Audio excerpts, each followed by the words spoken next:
तस्वीरें इस समय आप जम्मू के प्रेस क्लब की देख रहे हैं, जहां पर आप साफ तौर पर देख सकते हैं कि किस तरीके से एक बार फिर जम्मू कश्मीर पुलिस और कैजुअल लेबर्स, आशा वर्कर्स, कई ऐसे वर्कर्स जो कि लगातार अपना योगदान जो है देते आए हैं, वो आज आमने सामने है। तस्वीरें आप देख रहे हैं कि किस तरीके से ये लोग जो हैं अपनी कई मांगों को लेकर जो है आज एक बार फिर प्रदर्शन करने उतरे हैं और वही मांगे एक बार फिर दोहराई जा रही हैं कि इनके पेंडिंग वेजेस जो है वो क्लियर कर दिया जाए, रेगुलाइजेशन जो है इन लोगों को दी जाए। और एक बड़ा सवाल ये उठ रहा है कि जब बात की जाए काम की तो ये लोग जो है अपना काम बखूबी तौर पर करते हैं, पर हकों के नाम पर इन्हें कुछ नहीं मिल पा रहा है। हकों के नाम पर जो है इन्हें सिर्फ धर धर की ठोकरें मिल पा रही हैं। सड़कों पर जो है इस तरीके से प्रदर्शन करना जो है इन्हें मिल पा रहा है और ये कहीं ना कहीं एक बड़ा सवाल जो है एडमिनिस्ट्रेशन के सामने इस समय खड़ा कर रहा है। हम आज कुछ ऐसी महिलाओं से ही बात करेंगे जो महिलाएं जो है घरों से बाहर निकलती हैं और महिलाओं को जो है अपने हकों की लड़ाई के लिए आज भी लड़ना पड़ता है। बात करें तो महिलाओं के हकों के लिए कहा गया है कि प्रधानमंत्री खुद कहते हैं कि महिलाएं जो है उनके लिए हर पूर्ण सुविधा जो है दी जाएगी, पर आज भी आपको अपने हकों के लिए सड़कों पर उतरना पड़ रहा है। जी मैम, हमें तो दिया ही नहीं जाता है कुछ भी। मोदी साहब बोलते हैं कि बेटी बचाओ बेटी पढ़ाओ, तो क्या हम किसी की बेटियां नहीं हैं? हम भी तो बेटियां हैं। जब NRHM की स्कीम चली थी तो 2005 में ये स्कीम शुरू हुई थी और 2006 में ये आशा को लगाया गया था। आज 15 साल हो गए हैं आशा वर्कर को लगे हुए, तो 2000 रुपया ये महीने का देते हैं। तो इंसेंटिव जो देते हैं कभी 500, ये कभी 50 रुपये, कभी 200 रुपया, कभी 100 रुपया ये देते हैं। तो 2000 से कोई गुजारा नहीं चलता है, परिवार का खर्चा नहीं चलता है और ड्यूटियाँ इतनी लेते हैं, कोरोना में ड्यूटियाँ देते हैं। कभी ट्रैवल जब स्टार्ट हुआ कोरोना तो ट्रैवल हिस्ट्री लेने के लिए आशा वर्कर घर घर में गई, तो ना तो उसको कोई किट दी जाती है, ना तो उसको कोई ग्लव्स दिए जाते हैं, ना कोई उसको सैनिटाइजर दिया जाता है। क्या आशा वर्कर उसको कोई खतरा नहीं है? डॉक्टरों को ज़्यादा खतरा है तो आशा वर्कर को कोई खतरा नहीं है। तो दिया क्या जाता है 2000 से इतने काम लिए जाते हैं। अभी कोरोना की दूसरी लहर भी, तीसरी लहर भी आने वाली है, तो आशा वर्कर घर घर में अभी ये कोरोना वैक्सीन लग रही है। अभी कोरोना वैक्सीन लग रही है, जाओ जी 18 साल से 45 साल का सर्वे करके ले आओ। जो 45 साल से ऊपर हैं उनका सर्वे करके ले आओ। तो क्या सैलरी कुछ भी नहीं दी है? हम गवर्नर से, ये मोदी साहब से ये कहना चाहते हैं कि कम से कम आशा वर्कर की सैलरी फिक्स होनी चाहिए 21,000, मिनिमम वेजेस हमारी 21,000 होनी चाहिए। धन्यवाद।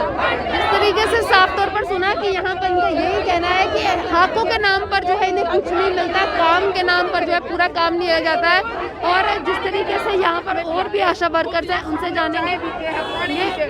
आशा को कभी ये नहीं पूछे, आशा आप सुबह से बैठी हो, आप पानी का गिलास ही ले लो, पानी भी घर से लेके जाते हैं। जिस तरीके से अगर हम बात करें कोरोना काल में आपने पूरी सर्विसेज दी है, कोरोना काल में आप घर घर पहुंची है, वहाँ पर गए हैं मैम, घर घर गए हैं, एक एक पे इनके कहना नहीं मानता, हाँ हमारे कहना मानते हैं लोग। हम जैसे समझाते हैं समझ जाते हैं लोग, जैसे करवाते हैं कर लेते हैं। लेकिन इनको समझ आनी चाहिए ना कि आशा अगर हमारा इतना साथ दे रही है तो हमें तो कुछ दे। हमारी जिंदगी नहीं है, हम बिना ग्लव्स से चले जाते हैं, बिना मास्क के चले जाते हैं, घर में सी लेते हैं मास्क भी, चले जाता है। ना कोई इंश्योरेंस है हमारा। इन्होंने लिख दिया कि 5 लाख रुपया इंश्योरेंस। कहाँ है वो 5 लाख? कहाँ है वो 5 लाख? कौन देगा हमें 5 लाख? जो गई है बेचारी, गुजर गई है, उनको कौन देगा? एक को दे के देखे ना जे, तो हम माने कि किसी को दिया इंश्योरेंस। कोई इंश्योरेंस नहीं है। कुछ नहीं है, जो ड्रामा है गवर्नमेंट का ड्रामा। काम लेने के लिए आप लोग याद आते हैं, इस तरीके से नहीं आप बस वो तो रात को 12 बजे भी फोन करेंगी मैडम कि सुबह आपको वहाँ मीटिंग है, वहाँ जाना है, वो काम है, आपको दवाई लानी है कोरोना की, वहाँ जाना है। काम के लिए तो इनको रात को भी नींद नहीं आती, लेकिन पैसे के लिए इनको पैकेज हमें देते हैं कि अभी ये काम अभी होना चाहिए, ठीक है।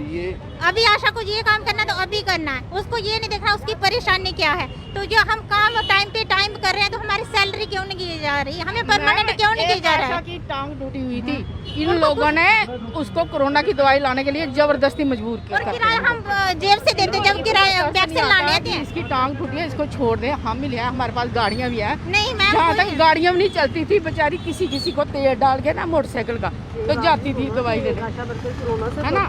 गाड़ियाँ बंद। जो हमारे आशा वर्कर जो कोरोना के दौरान जिनकी डेथ हुई है उनको इंश्योरेंस दिया जाए, क्योंकि उनकी फैमिली भी है। आपकी ड्यूटी है, आप लाएंगे दवाई। उनकी फैमिली की सपोर्ट कौन करेगा, वो लोगों की सपोर्ट करते हैं, उसने अपनी जान दी थी, तोड़ेंगे। लेकिन उसका इंश्योरेंस है। जो भी आशा को कुछ होता है तो आशा का इंश्योरेंस होना चाहिए, आशा की सैलरी होनी चाहिए, आशा को परमानेंट किया जाए, क्योंकि जो इतना बोझ डाल रहे हैं तो अगर हमारी सैलरी नहीं हुई तो हम उग्र प्रदर्शन करेंगे, हम दूर तक जाएंगे। सैलरी नहीं है तो घर के आपके घर का गुजारा किस तरीके से? वही यही बात है, 2000 इंसेंटिव मिलता है, अगर हम एक उसमें काम एक भी बंद कर देंगे ना तो उसका हमारा 200 रुपया कट जाता है मैम।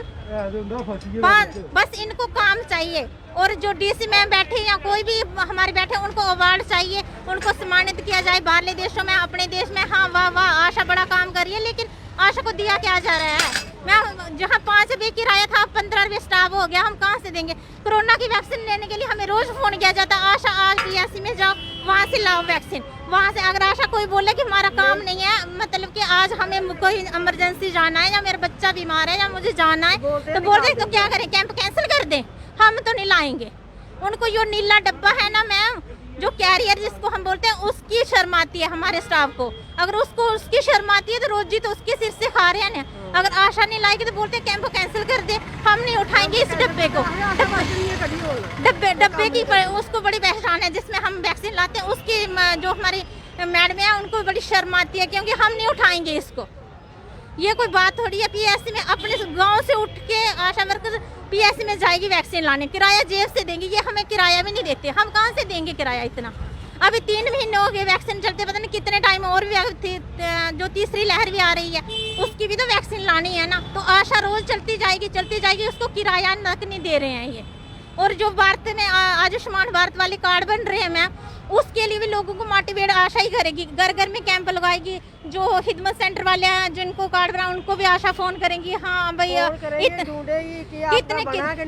सबको बोर्ड हम दे रहे हैं, सभी सारे काम आप लोग करेंगे, श्रेय कोई और ले जाए। हाँ, क्या बोलते हैं जिनके काम कार्ड नहीं बने हैं तो आपकी जिम्मेदारी बनती है कि कार्ड बने, इनके नहीं बनेंगे तो आपको निकाल देंगे। हाँ, हमने बोला हम तो जाते हैं घर घर में, लोग कोई बोलते हैं कि हमने नहीं बनाने हैं, जो हमारे पैसे काटेंगे तनख्वाह से, ये करेंगे वो करेंगे, हमने नहीं बनाने तो हम क्या कर सकते हैं। 3 साल से काम कर रहे हैं ये आयुष्मान भारत वाला, हमें एक पैसा तक नहीं दिया गया है। और पूछो कि कितना हमने जब से हमने ये काम करे हैं, सब लोगों को हमें बना दिए हैं, जो बीच में रह गए उनको भी हम मोटिवेट करें, लेकिन हमें दे कुछ नहीं रही है गवर्नमेंट। वोटिंग करो, किस किस के बने हैं, किस किस के नहीं बने हैं, सर्वे चाहिए। महिला के बने हैं कि जहाँ इसके फीमेल के बने हैं, कितनों के बने हैं, ये हमें काउंटिंग करके दे। गर्ग में जाओ, कितने बार हम जाएं।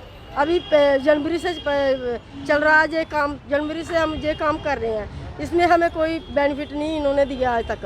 डॉक्टरों को जब ड्यूटी लगती है उनको 800 रुपया दिहाड़ी मिलती है, हमें बोल रहे थे आपको 500 मिलेगी। एम्बुलेंस नहीं मिलती है। अगर आशा की किसी की टांग टूट जाए, जहाँ पहाड़ी एरिया है, जहाँ अकेले भी घूमना पड़ता है, अगर कुछ को हो जाए तो एम्बुलेंस तक नहीं मिलती, हमारा इंश्योरेंस तक नहीं है, कुछ भी नहीं है। जो आशा बहनों की डेथ हुई है उनकी फैमिली को किसी ने पूछा तक नहीं, फोन करके भी नहीं पूछा कि आप कैसे हैं, उनके बच्चे कैसे हैं। हमारी रिक्वेस्ट है ये सरकार से कि हमारा जो मिनिमम BMI 21,000 होना चाहिए, ठीक है, और हमें परमानेंट किया जाए। और बाद में हमारा जो इंश्योरेंस है, जो जिसकी डेथ हो गई, जब जिसकी कोई कुछ हो गया, एक्सीडेंट वगैरह हो गया, उसका इंश्योरेंस मिलना चाहिए आशा वर्कर। Thank you ma'am. हम आपसे यही करते हैं कि ये सरकार तक हमारी ये अपील आप पहुँचाए। हाँ, तो जो हमारी वैक्सीन के लिए ड्यूटियाँ लगाई गई हैं कोविड सेंटर में, सब कुछ उसका भी हमें इंसेंटिव दिया जाए। क्योंकि हम डेली जाते हैं वहाँ पे। तो आपने सुना कि किस तरीके से एक आशा वर्कर की कहानी है, एक आशा वर्कर जिसके सहारे पे अगर हम बात करें तो हमारे कई जो PHCs हैं वो चल रही हैं और आज उनकी सच्चाई इस तरीके की है। उन्हें अपने इंसेंटिव्स के लिए जो है सड़कों पर उतरना पड़ रहा है, अपनी तनख्वाह के लिए सड़कों पर उतरना पड़ रहा है। और उसके साथ साथ ही उनका एक बड़ा सवाल ये है कि अगर काम वो पूर्ण रूप से कर रही हैं तो उन्हें जो है बाकी जो सुविधाएं हैं वो क्यों नहीं मुहैया हो पा रही हैं।